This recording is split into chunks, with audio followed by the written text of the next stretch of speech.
ladies and gentlemen, and welcome back to another episode of the M&K Productions Podcast. I'm your host, Mac, joined here, as usual, with my co-host with the most, Kristen, aka Miss Flamingo. How you doing today, Kristen? I'm doing superb, Mac. How are you? I'm doing good. We got a special episode of the podcast up today. We're finally going to be talking about Christopher Nolan's The Odyssey. What many are considering his magnum opus, his version of Disclosure Day. That's better than Disclosure Day than Spielberg. But we're not alone. We're actually joined here by an Odyssey expert. That is true. We are joined by our JR, who also goes by Screen and Scored on TikTok. He makes wonderful content. So, guys, give it up for JR. Yay! What's good? Appreciate y'all having me. So wonderful having you on today because, like Max said, you are an Odyssey expert. I've been enjoying your content about the build-up to the Odyssey. You were talking about the chapters. I really enjoyed your time going to the theater to see it. And not only your content about the Odyssey was fantastic, but your content in general is just really fantastic. You go over all sorts of films. You talk about movie news. And you also just are an excellent public speaker, by the way. I love how you talk to the camera. You just seem so like a natural fit. Like, I really love the way you bring this nice presence to the screen as I'm scrolling through, my movie feed, I appreciate that. I mean, I'll try. I don't know if I'm an expert, but I'll try to give you as much information as I have on it.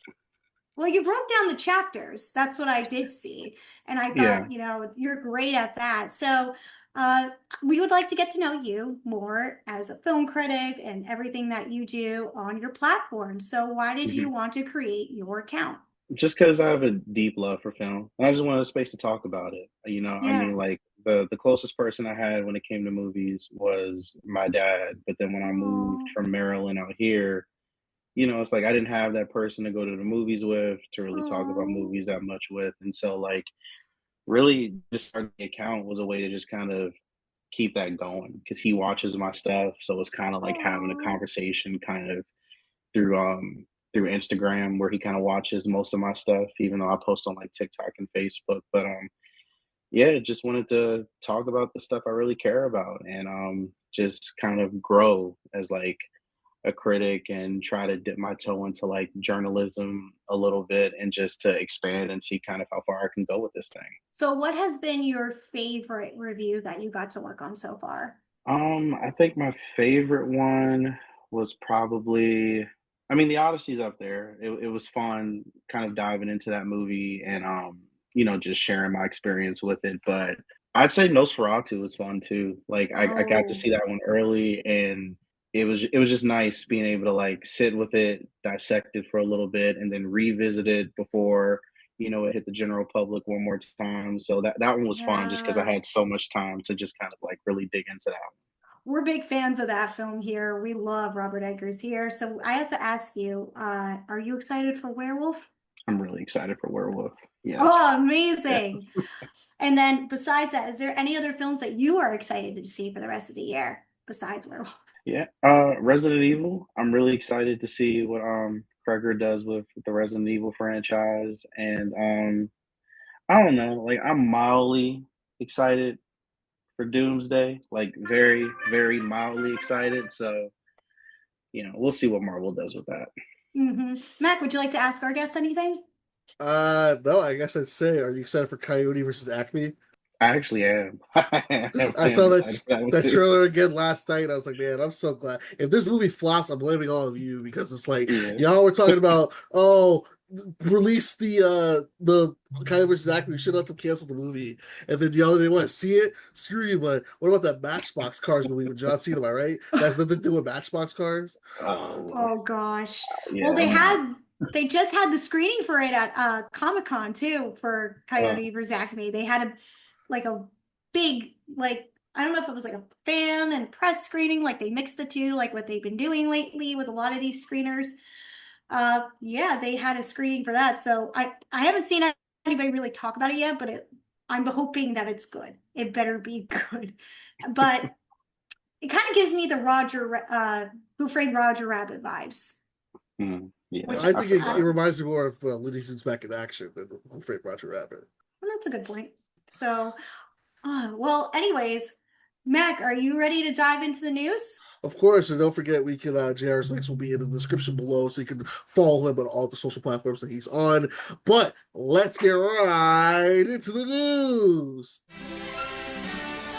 This is CNN. All right, no break. I'm going straight into this. 1, 2, 3, 4. All right, so the news here. I'm incredibly fucking pissed off right now. It was reported by Variety that Disney Plus's hit show this year, Wonder Man, which stars Yahya Abdul-Mateen and Ben Kingsley, was reportedly not unrenewed. Originally, it was renewed for season 2, but it is not returning for Disney Plus. It has been canceled, apparently. It's news comes they back in March they got renewed for season 2. The writers' room never opened for season 2 of Wonder Man. It had a 91% of Rotten Tomatoes. Abdul Yahya got an Emmy nomination for outstanding lead actor. I will say apparently that the show made a single appearance in the Nielsen streaming top 10 charts for the week of its release. So, but then it fell off of there. But they said that the character of Wonder Man can still appear in future projects. I am entirely pissed, man. I love Wonder Man. That's probably one of my favorite. Next to Spider Noir, one of my favorite shows of the year. I was a little iffy about it, but being a film nerd and everything about it, like it was a meta comedy. I love Yahya Abdul-Mateen. Bringing back Ben Kingsley as Trevor was awesome, and having them go on this like adventure together to pretty much do a reboot of a movie in that universe, I think is absolutely hilarious. I love the idea that superheroes can't make movies or be in projects like that. I think that's absolutely great. I'm so sad Wonder Man is canceled. I'll start with JR. JR, did you get a chance to watch Wonder Man when it came out? I did. I really liked it. Yeah, I saw that news too, and I don't understand it because I mean, when you release all episodes at once, you're gonna get that high flux of like attention to it early because everybody's gonna be watching it. So naturally, it will decrease. You're not sustaining momentum like you do with X-Men '97, where you're releasing one episode every week, or what they've done with half their other shows. Like it feels like with a show like that, like I don't want to say it was set up to fail, but it's like I don't think they thought it would do as well as it did, and everybody loved it. Like you said, it got the Emmy nom. They renewed it, and then I don't know. I think they saw like those declining numbers and just decided that it probably wasn't worth it. But I felt like if they would have given it more attention, like they do other stuff. I mean, there's clearly a fan base for it. People loved it, so I don't understand that, but it's Marvel. I mean, I'm catching up on it now. I was just talking to Mac about this before we started recording, but that is my current show as I'm watching while I'm on the treadmill. Like, that's my go-to show right now. And knowing that I heard this like Uno reverse, like, oh, we're gonna renew it, and then psych, we're gonna take it back from you. It kind of sucked because at least that was the best show Marvel TV wise has put out in a while, and that personally I enjoyed. I loved the characters. I thought the casting was on point. I thought the direction was really fun, and I enjoyed every single episode that I've seen so far. I just got up to episode 5, so now I'm hearing that this, we're not going to get a season 2. It sucks because I was like really enjoying everything that I saw, and I was really excited to see how it was going to fit into the universe and seeing how the story was going to go. I'm bummed. And I'm sure everybody who worked on the show is really bummed because everybody first had a job going back into season 2. Now they don't have that job anymore. So feel bad for everybody all around. I think this was a sneaky trick on Marvel's end, but that's how I feel. Hopefully they see the fan backlash and then they decide to, to be like, all right, never mind. We're gonna redo it. We'll we'll make a season 2. No, or at least maybe do like a TV movie or something, like do something. No, it's all hands on deck for Doomsday, nothing else. Yeah. True. Alrighty, so moving on to my piece of news. Speaking of TV shows, a series that actually got picked up, Clueless sequel starring Alicia Silverstone ordered as a limited series by Paramount Plus. This is coming to you all from Deadline. All right, here we go. The Clueless sequel starring Alicia Silverstone has a new home and a green light. Paramount Plus has picked up the project from Josh Schwartz, Stephanie Savage, Jordan Weiss, and CBS Studios as a limited series. Filming is slated to begin in Los Angeles in 2027. This marks the homecoming for Clueless, which is a Paramount IP. The series is a sequel to the cult classic, 1995 Paramount Pictures teen comedy starring Silverstone. She will reprise her role as the Beverly Hills It Girl Cher Horowitz and will serve as an executive producer on the sequel, which eventualized, if I said that word correctly, probably not, a limited series version of the project that was previously developed at Peacock. So this is a series that's going to pick up 30 years after the original. But basically, the reimagining says here, beloved Beverly Hills icon Cher Horowitz has figured out a lot. She's a successful business. My goodness, I said that totally wrong. She's successful in business and has mastered motherhood. That is until her daughter's high school years. And Cher finds parenting a teenager makes her feel clueless all over again. Oh boy, this is the same thing that where a new generation comes in, they have to figure out everything because everybody's having kids now. You know, they're all growing up.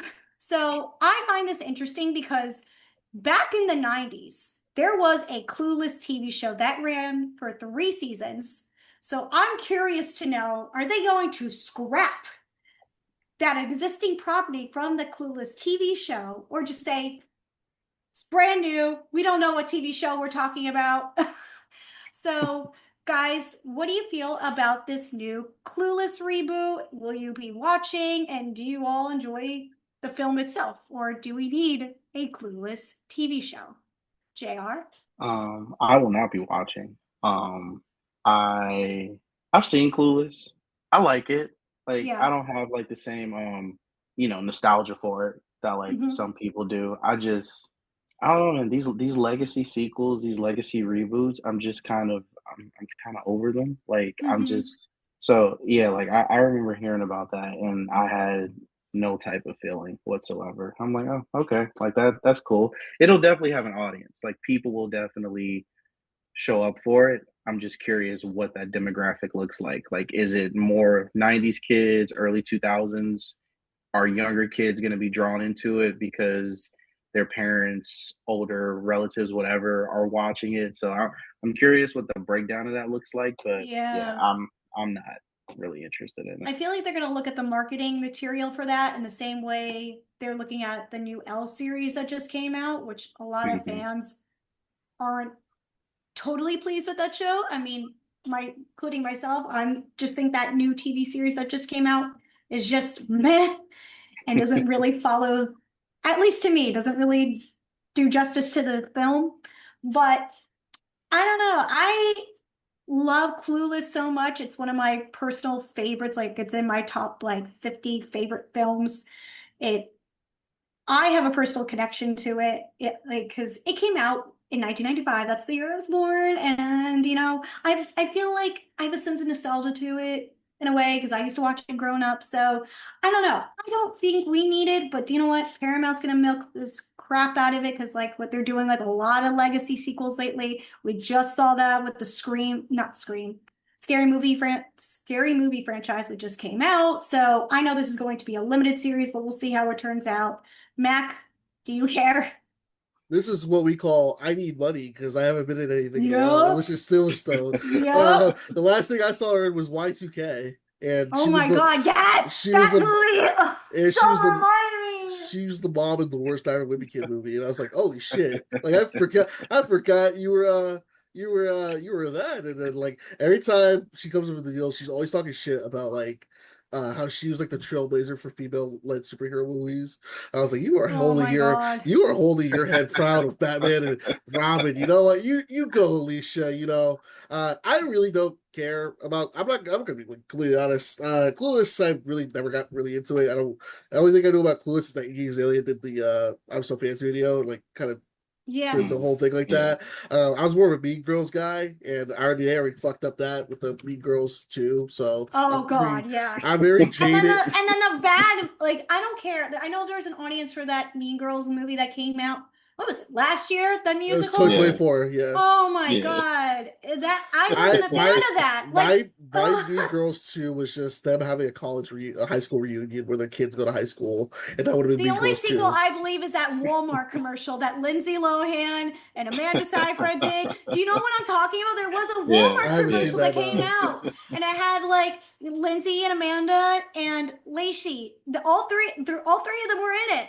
And I was just like, this is the sequel. We don't need anything else. This is the sequel. The stupid Walmart commercial. I'm like, I don't know. I mean, it'll probably be good. Like JR said, these legacy stuff, like, I'm getting sick of it. I mean, thank God Scary Movie 6 did well, because I was excited for that, and that is something that deserves, because there's a whole backstory with that. But I'm like, is anyone really like, man, I really need, like, some Clueless. I need to watch the Clueless. Yeah. It's like, you know what I really need? I need a new Sabrina the Teenage Witch animated series. That's like, yeah. Well, do you know there was actually, like, because I was reading the Wikipedia page about this Clueless TV show, there was a little crossover with the Sabrina the Teenage Witch, Melissa Joan Hart show. I'm not surprised. It was the 90s. We do whatever we want. Yeah, it was the 90s. This was like part of my time. This was my adventures, goddammit.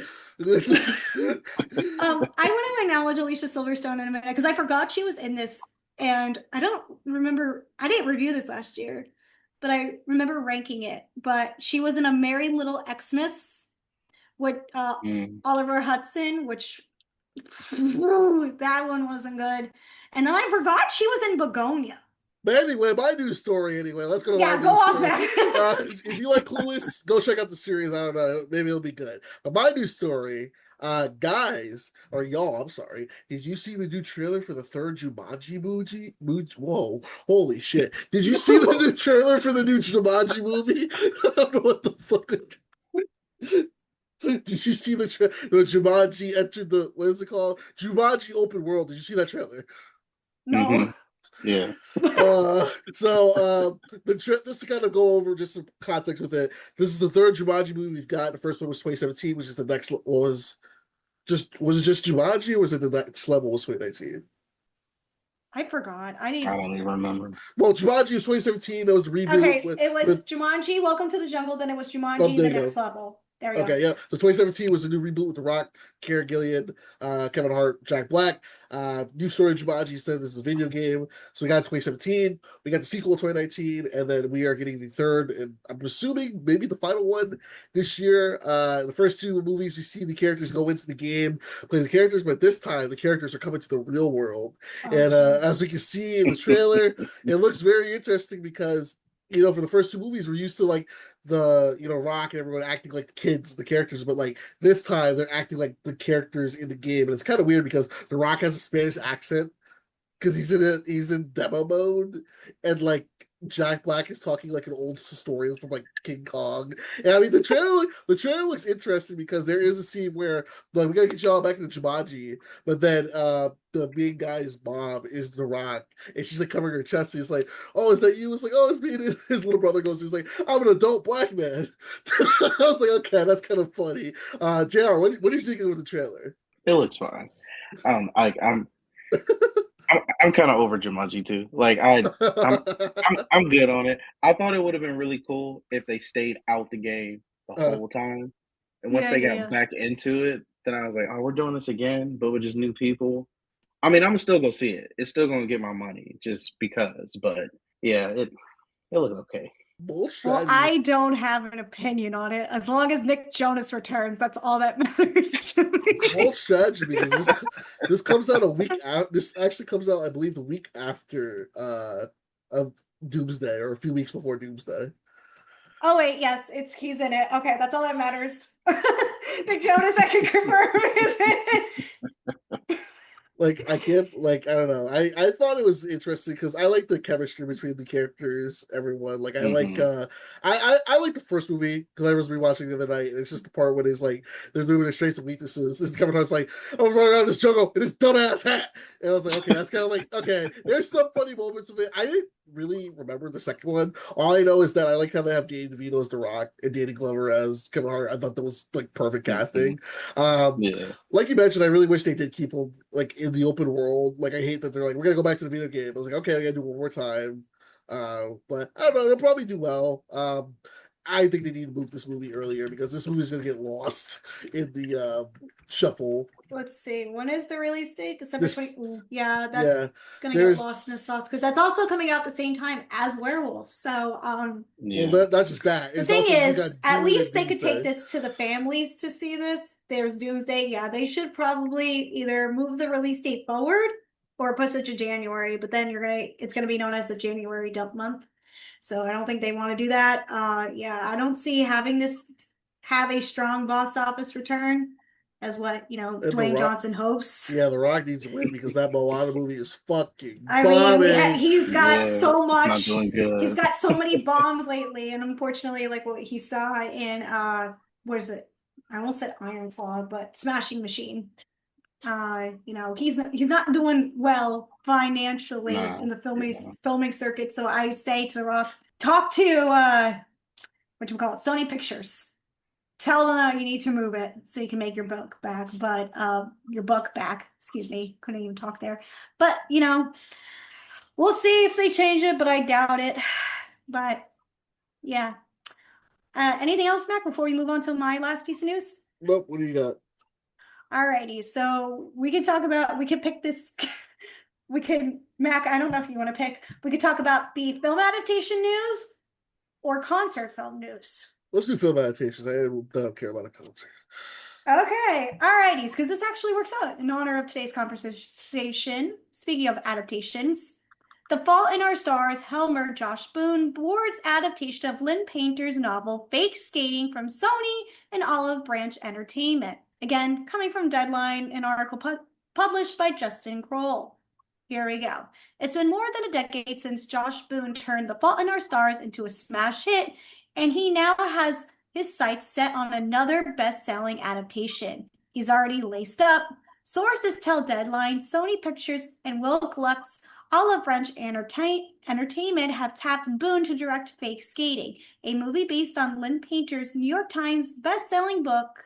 The studio has also dated the pick for July 16, 2027. Painter has since confirmed the news on her social media platforms. So this is, like I said, and like the article said, based on a book by Lynn Painter, and this is coming to us next year. I'm a fan of Lynn Painter. I read her book, not like better than the movies. It's a great cinephile girly book.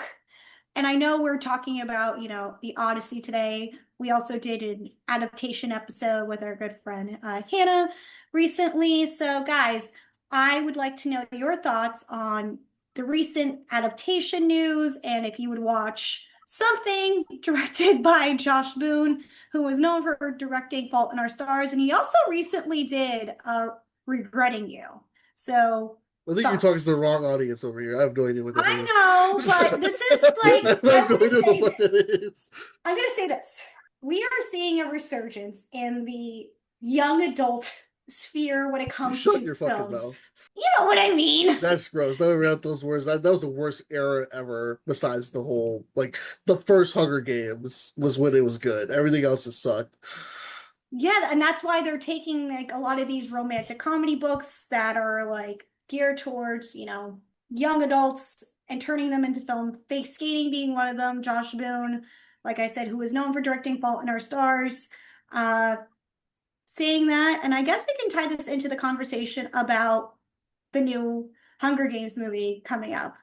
What do you think about the recent state of book-to-screen adaptations and the world of young adult novels being turned into a film? I don't know. It doesn't seem as well.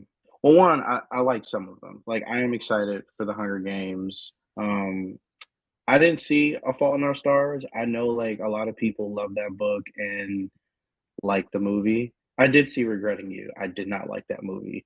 So if I go see will I go see it? I'll probably still go see the movie if he makes it, and I'll go in with an open mind. But yeah, these new young adult adaptations, it feels like they were more popping back in the day. Everybody was more excited for those young YA novels to get adapted into movies, and Or maybe it's just because like I was around that age, so like I had read those books. I was just as excited to see those movies. Now I'm pretty distant from all of that stuff, so I'm Mhm. not as excited. So for all I know, young adults out there are really excited about Mhm. all of this stuff coming out. But for me, it's just a movie. Like if you wouldn't have said it was a book, I wouldn't have known. I just would have thought it was Okay. like a new movie. But yeah, it's I'll go. It's decent. Yeah, Okay. I feel the same way because like back in my day, it was the not even like the Harry Potter. It was like right when Maze Runner came out. That was like the big YA novel that was getting into the movies, and at a point, it was actually surpassing the Hunger Games series because like a lot of people were like, especially when I got to high school, like a lot of people were like messing with Maze Runner and then like, hey, if YA is gonna get a resurgence, can we get a what was that other movie Divergent? Can we get Divergent 3 finally? Because it got canceled. Divergent. Yeah, There was supposed to be like a TV series at one point for there that. was supposed to be I another saw. movie. You didn't even get made.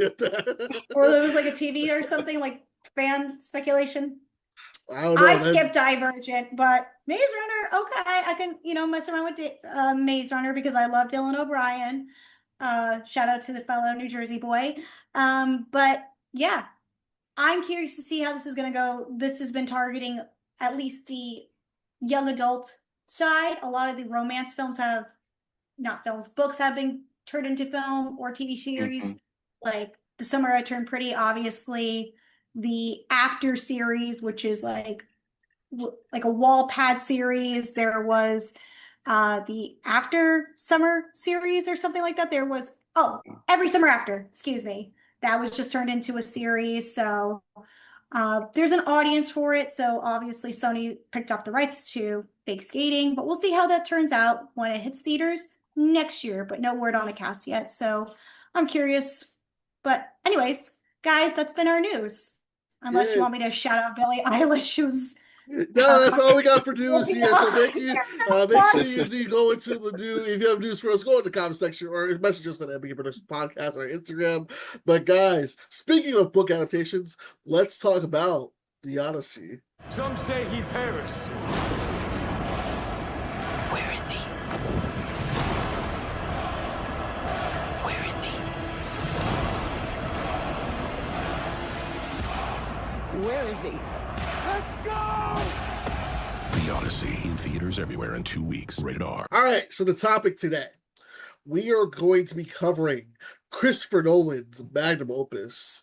This film he's been thinking about. He's been playing this since 2024 after Oppenheimer, and that is The Odyssey, which is an adaptation of Homer's ancient Greek epic poem, The Odyssey, and it stars everyone. You got Matt Damon, Tom Holland, Anne Hathaway, Pattinson, Lupita, Samantha Morton, Zendaya, and Charlize Theron. In the film, Odysseus, played by Damon, the Greek king of Ithaca. Did I pronounce that right? Mhm. Okay, thank you. Undergoes a long and perilous journey home after the Trojan War and encounters mythical beings as he attempts to reunite with his wife Penelope, played by Anne Hathaway. Now, we didn't know what the next movie Nolan was going to do. Was until like a year later, he says, I'm going to do The Odyssey. And last year, we got that first trailer with, John Berthel telling the story about Odysseus' story home and Tom Holland who was playing Odysseus' son. And it was a lot of people's hyped up list for this year, and it was to the point where people actually were able to buy tickets a year in advance to the 70mm IMAX showings to this theater to the showing, and a lot of hype with it. There was, of course, internet controversy, but people can't be just happy and enjoy a movie. But we were finally blessed with it. We got to see it, and man, what a movie! I was like, I'm a smart ass sometimes. I'm gonna be like genuine right here. The Odyssey is probably my second favorite movie of the year. Like it was genuinely a cinematic experience. I think there's a lot to really unpack here. So I'll start with our guest Jr. Jr. Odyssey, what did you think about it? I really liked it.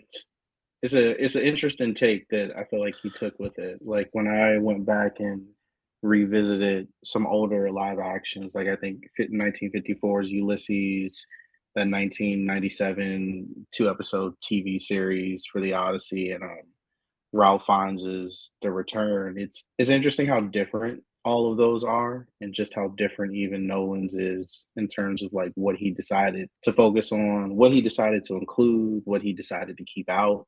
I think there was a strategic decision behind some of the things he decided to leave out, even if I would have really wanted to see them. But yeah, it was the best theater experience I've had this year. Like it was a long movie, but it didn't feel long. The score was just beautiful from beginning to end. And that third act had me in tears for like 30 minutes. Like I just was sat there engulfed in emotions for a long time.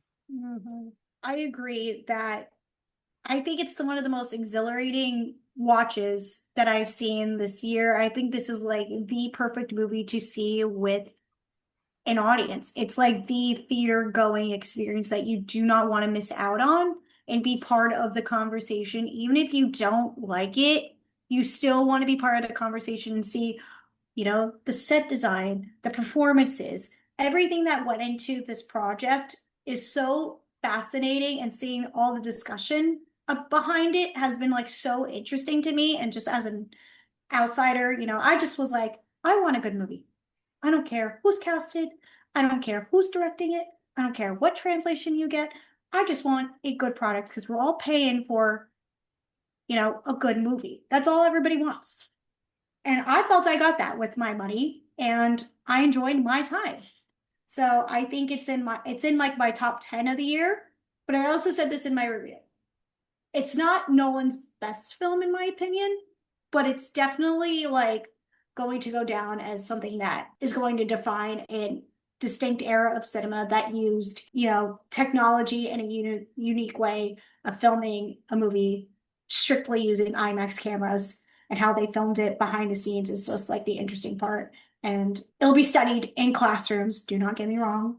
I think they're going to, people will be dissecting it going forward. We're going to see so many YouTube analysis videos of it. So, Max, should we dive into everything about this film? Should we start with the cast? Yeah, I thought the cast was very well put together. I know that was the one beam of like everyone's gonna be in the Odyssey. I mean, you had fucking Travis Scott in here, which I completely forgot he was in there. And the movie started, I was like, oh, it lit, what up, man? And I was like, I forgot he was in the movie, and I was like, it was pretty good. But I like Christopher Nolan with no matter what. Because I always say, like, when you have a certain director and he knows how to bring the best out of everyone, like you go there to be serious. I know everyone on this cast was like, okay, we're working with Nolan. This is like a legit like 3 hour, 2 hour epic. We all need to at least bring our A game, and everyone did a great job with it. I love John Leguizamo's part as well too. Charlize Theron, I thought gave a great performance. Was a little weirded that Zendaya wasn't really like in the part of the movie as I thought she was going to be, but they did like the way that they incorporated her was interesting. But I thought she still did a solid job. I know I talked to someone. They said Tom Holland did not like his performance in here. I was like, I think Tom Holland gave a very solid performance. I mean, it's probably the best thing I've seen from him. That's not Spider-Man, because everything else has kind of been hit or miss. Sorry, you people who like Cherry and Devil, whatever the Devil movie we reviewed a few years ago. But I really love Matt Damon's performance in this movie. Like he really is like, I know the thing of like he's older, and you would in the alternate timeline you'd want to cast someone younger as Odysseus, and then he'd come back as an older man. But already casting him as like a 50-plus-year-old man and going back like years later older and more wiser, I thought it was great. And it's just that's level like, first we had to go save Matt Damon.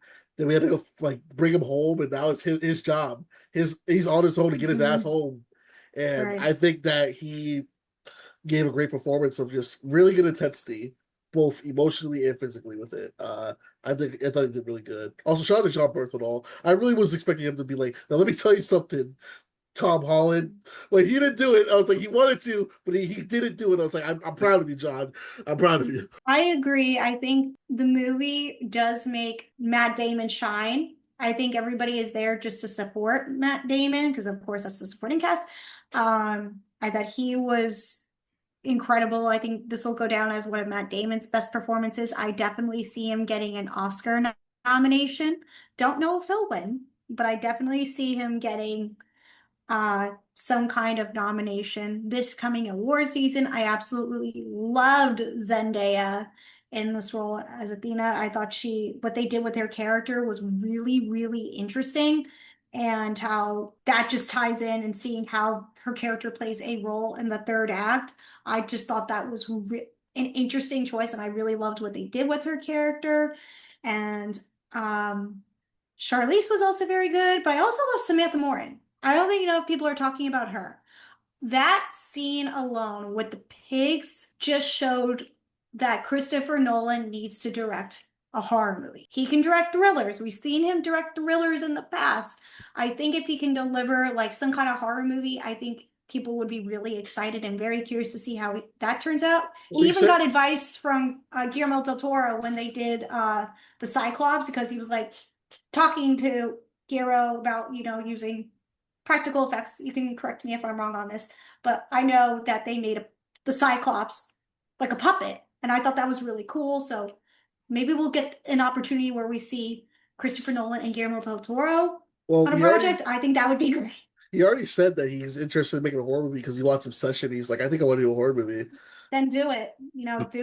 Do it, my guy. I mean, I will 1000% support you. One of the influences, like, this YouTuber knows how to make a horror movie. I think I want to make a horror movie too. Like, hey, if he does a Curry Baker, gonna say like, I convinced Nolan to do a horror movie. Yeah. Oh my God. Imagine like when you find out, Curry finds out, he's like, I'm sure Curry's like, oh my God, I inspired Christopher Nolan to make a horror movie. Like, I would be mind blown, as a young man like that, like working your way into the industry. I would be. JR, what did you think of the cast? I thought everybody did a good job. I think John Leguizamo is definitely up there as like a favorite. Samantha Morton is definitely a favorite, and Matt Damon. But I think Anne Hathaway might sneak out with something, because I felt like she, especially those moments with Tom, like not even the moments with Robert Pattinson, who I also thought was good. Oh yes, I loved him too. Yeah, I felt like I've seen him do better, but I still loved what he did with Antinous as a character. But yeah, all of Anne Hathaway's scenes with Tom Holland, especially that first one where he was very adamant that like he could take the throne, and that his mom just didn't want to give it to him because she didn't want him to be king, and she wanted to stay queen. The way that she flipped from being mother to like, oh fuck you type of feeling toward herself. Yes. I'm like, yeah, that's an Oscar nomination. I don't know if she's gonna win, but I think she gave the best performance in this film. I don't know if I'd say it's Matt's best. Like every time I go back to Good Will Hunting, there are moments in that movie where I'm just like, they don't match what he does here. And the talented Mr. Ripley. That's also that one too. So good. Yeah, but yeah, Tom. I don't think Tom was bad. I think Tom definitely had moments where you could tell he was not the seasoned actor compared to everybody else around him. Like there were emotional beats where it just felt like you kind of almost got there, but you didn't quite get there. But I don't know, like once it got towards the end, once they saw Argos, every moment from then on, I thought Tom was great. Like it felt like he understood the assignment. He did what he needed to do. But some moments before that were a little iffy, but it definitely was not a bad performance by any stretch of the imagination. Like he was good. They all were good. I don't think Tom Holland gets enough credit for starring in The Devil All the Time. That was such a good movie that he was in. It was one of my favorites when that was like released, like almost 6 years ago, which is crazy. I feel bad for the guy who plays Mentor, because if you don't know, that's Ryan Hurst, aka Gary Peter from Remember the Titans, and he was gonna be God. He was gonna be Kratos. I got a war, but the poor Mentor is, and like seeing this, I'm like, damn, like that actually could have been good if he was Kratos, but now that he's gonna be recast, I was like, that fucking sucks. That really does. Yeah, that does. Now, there was one TikTok, JR, that you said, you brought it up now, where the third act is so powerful, it's so strong. You felt a lot of emotion. You were crying through that.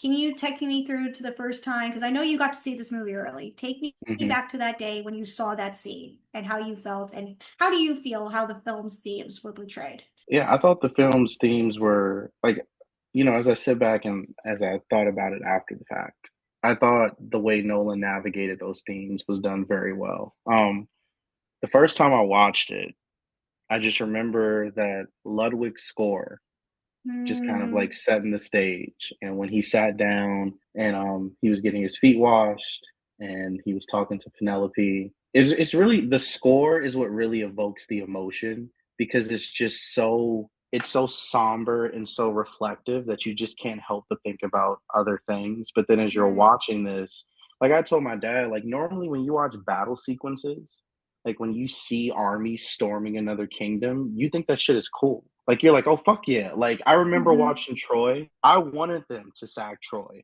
I hated fucking Orlando Bloom as Paris. I hated everything that had to do with the Trojan. Like I wanted Brad Pitt and them to go in there, get rid of that whole city. Yeah. Yes. But I don't know, this is the first time I've watched a battle sequence like that and I felt sad. Like Yeah. and it could have been the score, the way Matt Damon, I think Damon really tapped into like that older, more reflective, you know, guy. He's been through a whole lot of shit and now he's really just sitting with all his guilt and the mistakes that he's made. Like Yeah. he really tapped into that, and just hearing him talk about the breaking of Zeus's law and what they did to Troy, and just even the way he described it, just like 10 years of built up frustration just was unleashed onto that city. And what started as a war just turned into a hunt. Like at that point, it didn't matter who they killed, whether it was a soldier, a woman, a child, a father, a priest, like it didn't matter. Everybody was the target of their frustration, just their desire to go home, their hunger, whatever. And just, you know, reflecting on just our time, like the world today, it's just hard not to sit in that and just to feel that like we all, at least the way he described it, we had like these palaces, we had this shared sense of respect for one another, and within an instant it just all went away. And it's these things that we kind of took for granted. And you know, seeing it through the movie, like after they sacked Troy, Zeus's law was pretty much non-existent for them the entire time. The Cyclops didn't acknowledge Zeus's law. The Lastrygonians didn't acknowledge it. Samantha Morton, Cersei didn't acknowledge it. I mean, the only one you could really say probably acknowledged it was Calypso.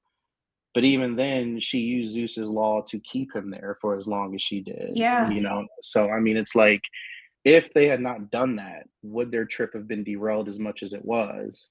Probably, but we never know. But to see that, like, Odysseus himself was the one responsible for creating the horse and for coming up with the plan, and then to see all of them sort of suffer the consequences of that decision throughout their entire journey, you know, it kind of almost felt like a long ass guilt trip for him for 7 years or however long he was gone, 10. Reminding him of what he did and him having to wrestle with that until he got back home. So I thought how Nolan navigated that was done really well. It was, you said that perfectly. And seeing how that's just the overall package explores the psychological toll, he had so much trauma from that. And you can see that. And through many of the scenes that Matt Damon felt that pain. And I thought they did a really great job of exploring everything. And you can see that through, like I just said, Matt Damon's facial expressions. The whole package altogether, I think, does a great job of exploring everything that Nolan wanted to say overall about war, society, you know, politics, everything that he wanted to say, I think does a really good job with that. Matt, what do you think about the themes that Nolan explored? I mean, I think JR set it up. She said it pretty well. It's definitely the thing of like, you know, Zeus's law. You know, anything. Everyone has a thing. He's like, treat others how you'd want to be treated. And I think that's a good. Like from the jump of it, when they're doing the whole dinner, it's like these people have been coming into dad's house for like the last like couple of years now. They're not respecting the law. They really sets up the thesis of it and everything, and that really shows you like, you know, and even with them revealing like the twist of it, because you see like from the jump when they were on the journey, Matt Damon looks so conflicted already of like what's been going on, like what happened, and like you have those visions of like what happened to Troy. You're like, what happened there? Like something really bad happened, and he really feels bad because why does he keep saying? Because I figured Zendaya was who I thought she was going to be, like whatever, revealing like she's Athena. But I was like, okay, that's an interesting point to go to. I think like the whole like, and I also like to where they kind of talk about his men. Especially when you get to Cersei, when they're like, I'm just showing you who they really are. It's like, why are you trying to protect these men? He's like, they just want to go home. And it's just her pretty much just like, listen, the gods are like, they're giving you a chance to go home, but you gotta let go of your men. Because at the end of the day, this is your responsibility to get home.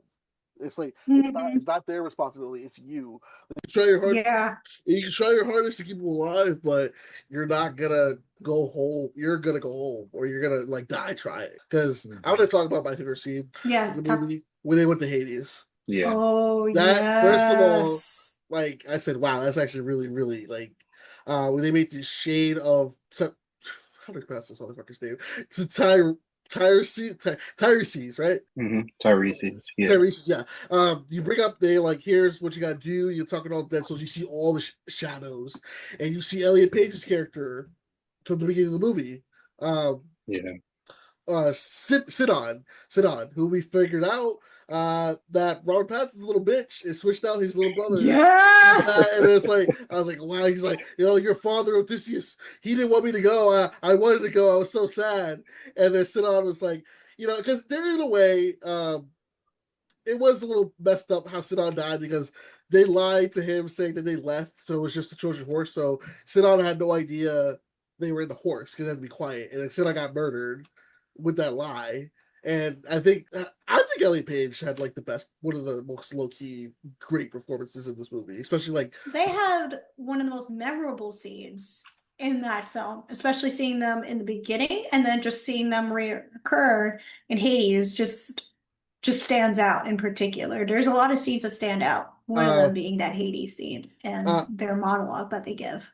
But I think what really makes it interesting is when you find out what happened to Agamemnon, because you're like, oh, because you hint at it when Tom Holland goes to see John Bernthal. He's like, oh, it's like Agamemnon and everything like that, blah, blah, blah, blah, blah. And then you're like, what happened? Because they would have got home, and they got to their home quicker. Because that's what they said, like, oh, everything. And they see, like, whoa, like, he's like, what happened to you? He's like, don't go home empty-handed because it was hinted because he sacrificed his daughter to get fair seas. It's like that shit was not sweet when you get back to it. Like, you think you're gonna go back home and your wife's already pissed at you for sacrificing your daughter for fair seas? No. And also, this man never took off the fit. He had the coolest armor out of everyone in this entire movie. Yeah. And then it was great when the rest of the crew rose, because at that point they had lost like a lot of people from the giants, and then the other giants, and like the everything like that, and like to see the entire shadows just rise. I was like, damn, this is a great. See that like in an IMAX theater was like that was probably my favorite sequence of the movie. Also, can I talk about the Cyclops scene, how that actually generally scared me? Go off. Go off. So seeing this in IMAX, I didn't see this in the middle of the theaters. I saw this in the third row. So we were sitting up. So we went to the theater. It was with my dad. And I'm like, okay, the Cyclops is coming. And I'm like, I won't be scared of this. I'm a man. But like, as soon as you hear the thud, then I was like, wait a minute. And I got like, the eye was creeping me out because I'm like, I'm waiting for this motherfucker to like turn to roar like Shrek.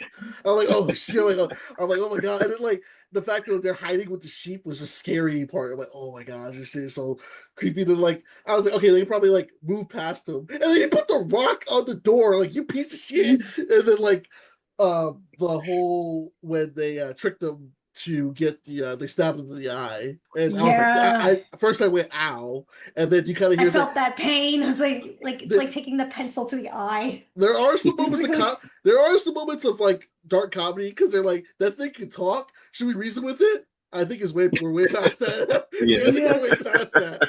And I will say, like, the part that got me was that when they were all leaving, and the Cyclops was like, get out of here, and Matt Damon shot the arrow. And I was like, why would you do that? And just had to run to the boat. I said, Jesus Christ. Like, I was tense with that, and when the giants were chasing them in the water, because those motherfuckers got in the water. I said, oh, hell no. Oh, yeah. Oh, God. That was a good scene. I do want to bring up some of the criticisms that people have said. There's two that stand out in particular to me.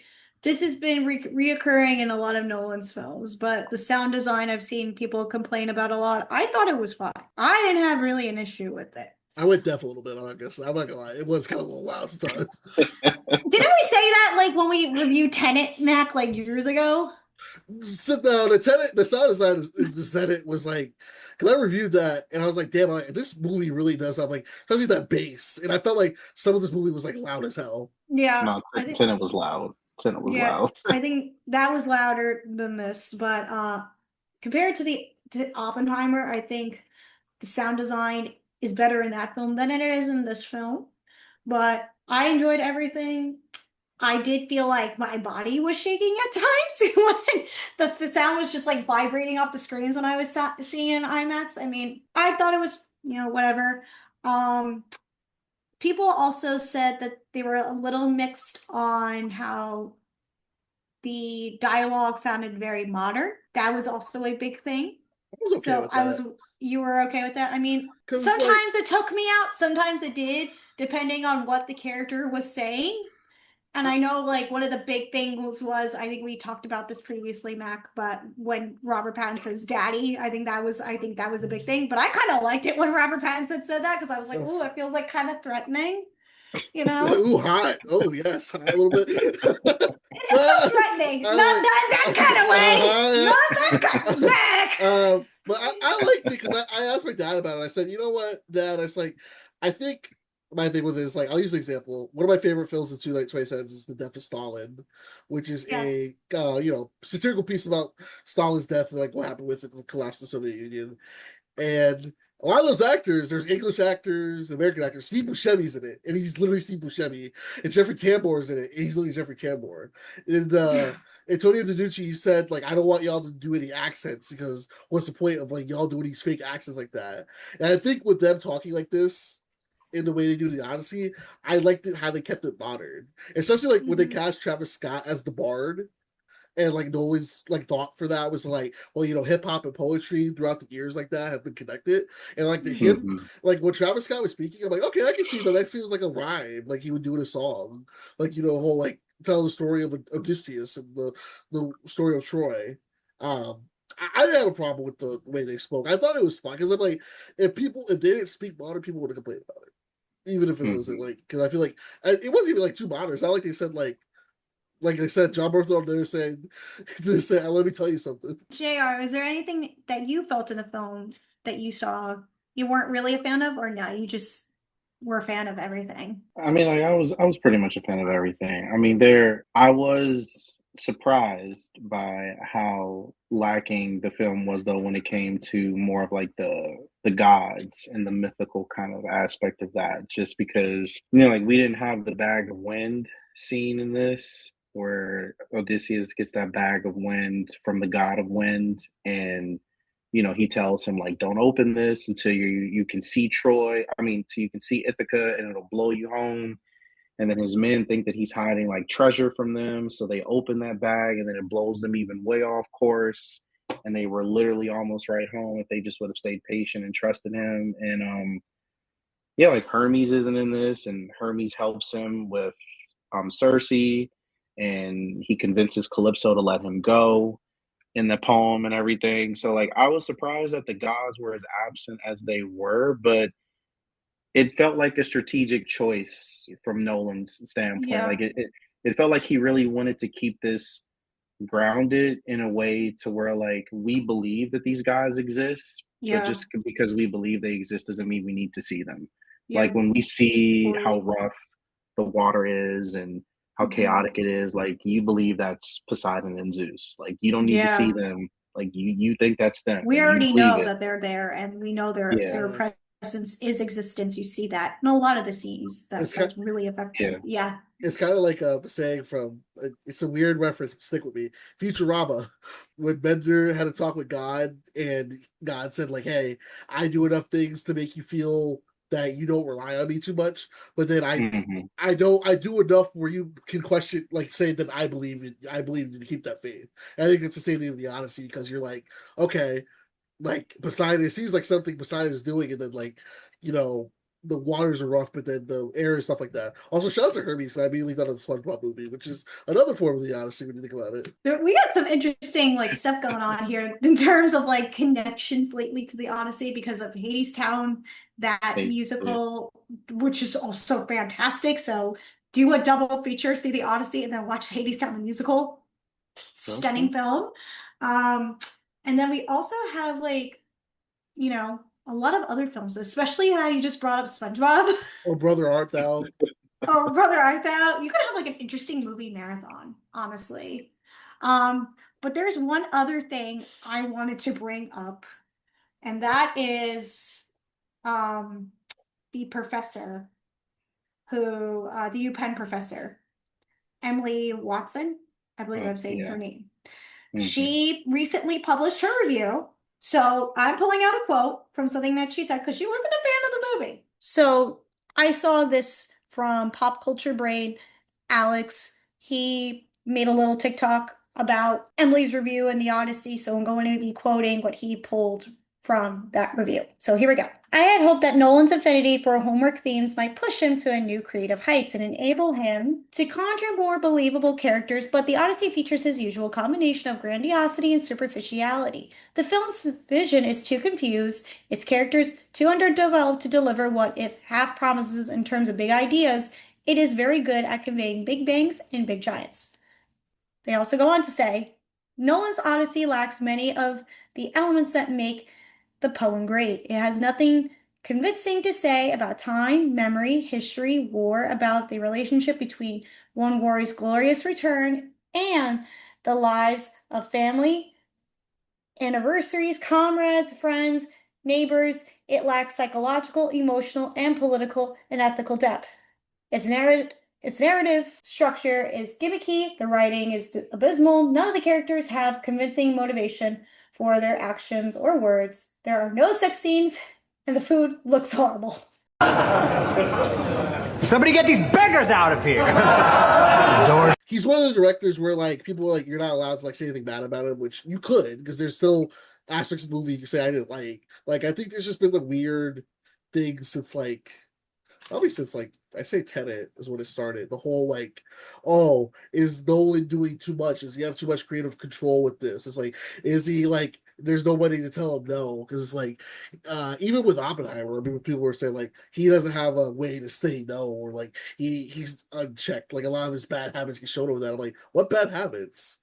About that, like, is the movie a little too long? Is there some stuff that lingers on? Maybe, but I'm like, Nolan's worst habits, I feel like, aren't really shown or even like deal with it. I don't know. It's just I feel like this weird thing with like trying to figure out like waiting for Nolan to make a flop. I think that's everyone thing because everyone was like, you know, be like, oh, the Odyssey's gonna flop. It's not gonna do well in the theaters. Even like with videos I've done, everybody has an affinity for that 1997 TV series that, you know, everybody goes to. You probably saw it in middle school. Like it's the one they show whenever they teach the Odyssey. But it's like, if I'm to compare that to Nolan's, I'm going to take Nolan's. Like Nolan's is more well crafted. It looks better. It flows better. It's not as long. Like, yes, Nolan doesn't hit every beat, but people also love Ulysses. Ulysses didn't hit every beat. Ulysses literally went to the Cyclops and then went to Circe. That's it. He never went to Calypso, never saw Charybdis, never did any of that. He just went to two places, and people love that movie. So I think, like, with something this dense, directors are going to take their liberties with it and create what they feel like they can create with that material. And Nolan created what he thought he could create. And I'm not surprised. Like, Nolan, at this point, you know what a Christopher Nolan film is going to give you. You know what the characters are going to be like. You know what the flow of the story is going to be like. Like, we're not joking when we say that he's been telling this story for years. I mean, he has. I mean, Memento is memory. Inception is guilt and letting go of that. Interstellar is time. Oppenheimer is dealing with the consequences of something you did. Like, all of these movies circle the same themes, and it feels like he's been building up to this moment with the Odyssey. But you know, people are going to criticize the historical accuracy stuff. Is funny to me because, you know, nobody complains about Christian Bale playing Moses in Exodus. Nobody complains about Russell Crowe being Noah's Ark, or those Wrath of Gods movies that came out in the early 2000s. 300 wasn't Henry Cavill in The Immortals, as I don't remember what that character's name was. He wasn't Hercules, but The Rock was Hercules. But it's like we don't complain about those movies at all. And some of us even, and people really hold Troy up to a high standard. Troy is not faithful to the Iliad in any way. It is so far off from that, so historically inaccurate. Paris does not act the way he acts in the books, the way Orlando Bloom portrayed him in any type of manner. But people love that movie, and you know, it is what it is. It feels like every year there's just something that people have to really hone in on. They're gonna hate it, and it is what it is. But I think this film will stand the test of time. Like it's gonna Mm-hmm. be something that people watch in schools, Mm-hmm. people study. It's gonna make a lot of money. Yeah. It's gonna be nominated for awards. I don't know if it'll win Best Picture. I don't know if any of these actors will actually win anything, but it's deserving. The only guarantee I can probably give you is Ludwig, but then I don't know because Hans Zimmer still has to do Dune 3. I don't know what that's gonna sound like, but it might Yeah. sound awesome. But yeah, I love this movie. I'd go see it again. I can't wait till it's on streaming so I can just keep rewatching it over and over again. Like I don't know if it's his magnum opus, but it's definitely one of his better films for sure. Yeah, I agree. I'm excited to watch this again. I thought I was going to be able to see this a second time before this recording, but unfortunately I was not able to. But I really enjoy it. I think the discussion behind the film is what's really fascinating, and just seeing everybody talk about how much they love it, dislike it. You know what I say about film is study film for a really, really long time. I just say, you like it, great. Celebrate it. Praise it to the highest degree that you can, that all that you want. If you don't like it, that's okay too. Everybody interprets art very differently. And I like what you said, JR, about, people getting up in arms about other films that, weren't historically accurate. This is Nolan's interpretation, and this is what he chose to have, and I respect what he had. This is his art form. I'm going to respect it. But because I don't think he said anything bad in the end. He's not promoting anything bad. He's not saying anything terrible. So, I thought it was a great film. It's like, it'll go down like you said, one of his best studied in classrooms. I mentioned that. You mentioned that. People are really going to appreciate it for the filmmaking and all the creative liberties that he took. So I say go see it, join the discussion of it. And if you don't really enjoy it, I think you're going to have a good time, especially if you see it in IMAX. But Mac, your final thoughts? It was good. Go see it. And then go see Spider-Man. We're really eating this summer. Oh, yeah. Yes, Tom Holland Spider-Man. double feature. Yes. And really quick, JR, before we wrap up, we have to give grades.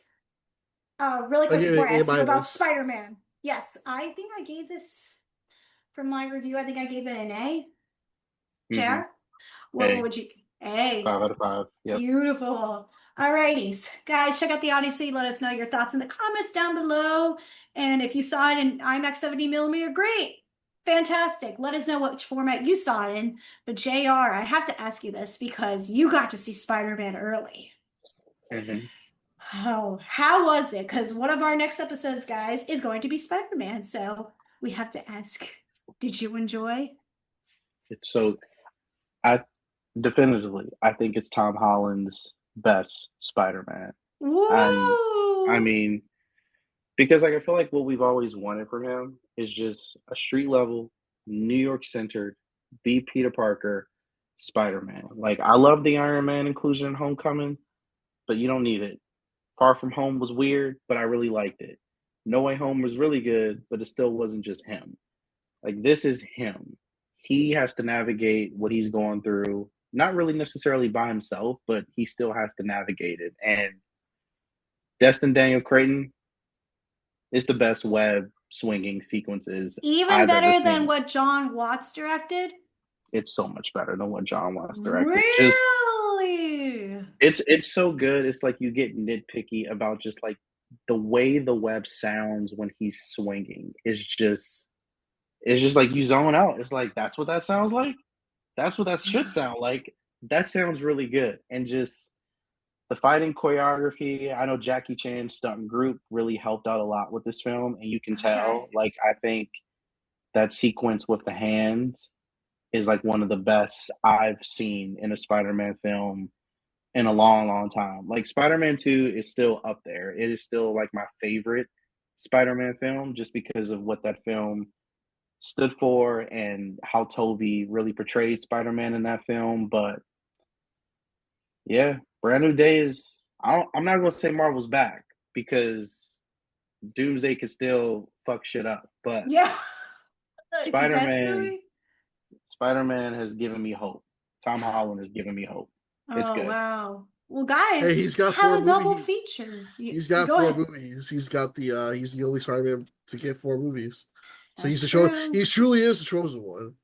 But see, that's my fear with him though. I don't want him to. I need him to go. Yeah. Like I love him as Spider-Man, but I need him to not get. He's got to hang up the web. I don't want him to get pigeonholed in this. Like go because the Odyssey was so much of like a jump for him. I'm like, go do more of that. I love you as Spider-Man, I do, but maybe one more movie, Tom, and then give it to Miles Morales. Right. Like hang it up and go do your thing, man. Let a brother step in now. It's our time. It's our time. Or like, you know, go do Uncharted 2 and ruin my life again. Oh No. Don't do that. Oh no, we got an Uncharted hater. You're not a fan? No, I wasn't. Okay. Good. I knew we would click JR. Did you play the original games? I did. Were you just We're heartbroken talking to somebody who's when also you, played the games. We're that's big fans of Uncharted here. Did you were you just disappointed when you saw Marky Mark as Sully and you're like, what the fuck is this? With the mustache. That mustache at that post-credit scene. Yeah, it was like the famous stash. I'm like, I was upset by the casting, but then when I saw him, I was like, oh my God, this is horrible. This is not good. But it's Mark Wahlberg, so. You know, if they actually are making a sequel. I did look it up. We don't know where it is. Well, they got to figure out what it's going to be. I don't even know. And I said to myself, because someone was like, oh, I didn't mind that movie. I was like, well, I showed them the Nathan Fillion fan fiction, the fan film, and they go, oh. It's so good. They're like, so like, yeah, like it was right there, guys. That's the real Uncharted right there. Not that 2-hour movie with Tom Holland. That short film is the real deal. That's why I'm like, that's why I'm like, Tom, just stick to Spider-Man for now. Maybe we'll forgive you. And I'm like, I think he's learned his lesson. You know, if he does a video game movie, I wouldn't mind Tom Holland doing like a Sly Cooper. He could be the voice of Sly Cooper. Okay. Yeah. I could see that. Or he could do like Crash Bandicoot. Crash Bandicoot? He could be the Bandicoot. He could be Crash. That's my casting for that. But what a casting choice you made right there. Well, we get Mark Wahlberg as like the Tiki Bass. Is this the reboot? That's like they just go into the other universe. Shout out to Crash Bandicoot. But that's it for this episode. I think that's all we got here. JR, thank you so much for coming on by. We really appreciate it. Where can the good folks find you, and what do you got coming up next? You can find me on TikTok, Instagram, and Facebook. All 3 are screened and scored, so I shouldn't be too hard to find. And in terms of what's up next, just more movies. My next review will probably be Tony. I'm seeing that on Monday, the Anthony Bourdain movie with Dominic Sessa. So that one should be good. But yeah, just still grinding. Just trying to get out of these movies. Well, we're all here. We're huge fans of your work. Thank you so much for your time. It was so much fun talking movies with you. Guys, our next episode, we're talking Camp Rock. The decom. What and why? Of course, you're talking to the Jonas Brothers girl here. So Mac and I are going back to 2008 and talking Camp Rock. It's in honor of the 3rd film coming out, but we're also going to talk Spider-Man as well as Ice Cream Man, a film that we got to review a while ago. We reviewed the original, but we're going to talk the remake very soon. But thanks for joining us today. Well, not remake. Mac. It's technically the reimagining. Reimagining. I always say that wrong. Every time I did that. I always want to call it a remake because I know it's not, but I know it's like Eli Roth's like reimagining of it. So, but Mac, I know you're very excited about this film, so yes, I can't we're going to talk about it. Maybe eat some ice cream while we talk about it, but no. But until next time, make sure you donate to our Patreon. Follow us on YouTube, Instagram, and in our TikTok, wherever you want to find us. Listen to our next episode. We are on Spotify, iTunes, all your streaming platforms. Until next time, I've been Mac. This has been Kristen. This has been JR, and you've been listening to the M&K Productions Podcast. Peace. Bye.